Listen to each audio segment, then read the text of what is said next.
చలికాలంలో వెచ్చగా ఉంటుందా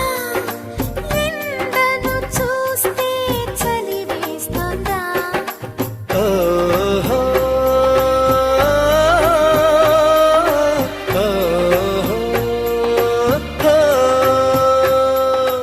ఎదురుగా నువ్వున్నా విరహం పుడుతోంది ఏ నిజమైన కలగా ఉంది విసుగేతో కలిగింది దిగులేతో పెరిగింది అసలేతో జరిగింది మతి కాస్త పోయింది